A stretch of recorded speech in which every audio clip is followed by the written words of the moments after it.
nevar apspēlēt Valmieru, tad kļūst par Valmieru. Un es domāju, ka ar tiem trijiem iespējams viss nebeigsies. Mēs vairs neredzējām iespējas, lai mēs nākotnē pa viņiem kaut ko nopelnītu.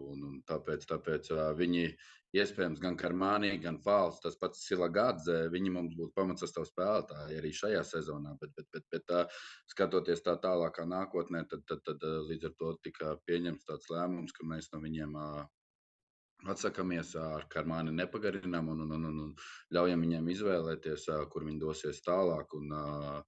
Protams, tik ambiciozs klubs kā Liepāja, kuriem arī augsti mērķi, tepat Latvijā viss ir pazīstams, viss ir zināms, un līdz ar to Valmieras spēlētāji šobrīd atrodas Liepājas nometnē.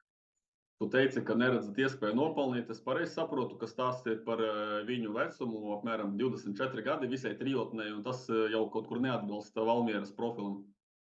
Jā, un arī tas progress iespējams vairs neredzam tik lielu tās progresa iespēju tajos spēlētājos, lai viņi nākotnē tiešām interesētu lielākus klubus. Šeit es nerunāju, ja viņi pievienosies kādam klubam pēc tam par brīvu, protams, jā, visas iespējas spēlēt kaut kādā augstākā līmenī, bet tieši, lai klubs iekasētu kaut kādas finanses vai kaut kādu naudu, tas būtu diezgan grūti izdarāms. Lukas Vapne ir pilnīgs viņa aizvietotājs, viņam tā loma, vai kā tu paraksturotu, ja maināt atslēgu vidējā līnijā, tad kas mainās jūsu komandā? Teiksim tā, Lukasu mēs gribējām arī pagājušajā sezonā, nespēja vienoties klubu, tur savā starpā redzēja dažādas izaugsmas iespējas viņam, un man ir liels prieks, ka viņš ir atnācis par gadu pieredzējušāks tagad un daudz, teiksim tā, jau gatavāks, kustīgāks, un viņam, es domāju, ka šogad būs ļoti liela loma Valmieras spēles uzbūvē un spēles stilā, un Lukas, teiksim tā, ja Karmānī bija jāpierod gads, lai aprastu ap šeit visu, kas notiek, tad Lukas arī zina visu virtuvi, un teiksim tā, un viņam nekas tas jauns nav, gan mūsu klubs, gan Latvijas virslīgas čempionāts, un domāju, ka šitas Lukasam, mēs ļoti ceru, varētu būt tāds kārtīgs izlaušanās gads.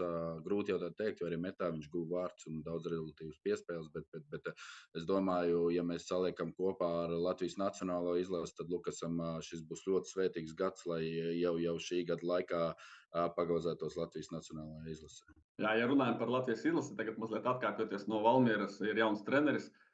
Tas, ko es kā žurnālists, kas nav, protams, profesionālis kā treneris, es redzu divus lielus treknus punktus, kur man šķiet Latvijas izlase var progresēt. Viena lieta ir Kristers Tobers no centra pussarga par centra aizsargu savā īstajā pozīcijā, kur viņš klubā ļoti stabili un kvalitatīvi spēlē. Ja mēs vēl runājam tālāk, tur, piemēram, 5-3-2 vai 3-5-2 ar 3 centra aizsargiem, kur Tobers ir sirdī un tā, un vidējā līnijā, jā, tieši ar Lukasu Vapni pastiprināti iet šo ceļu. Varbūt pirmās spēles būs grūtas un netik veiksmīgas, bet ilgtermiņā un perspektīvā domājot un zinot, ka itāļu treneris ir strādājis ar U21, man liekas, ka tas ir vienīgais pareizais ceļš. Vēl ir Denis Meļņiks, kuru varam likt klāt arī no perspektīviem, un tādā veidā varētu modelēt drusku citu Latvijas izlasi nekā bija pie Daņa Kazakēviča. Tev ir kāds komentārs par šo?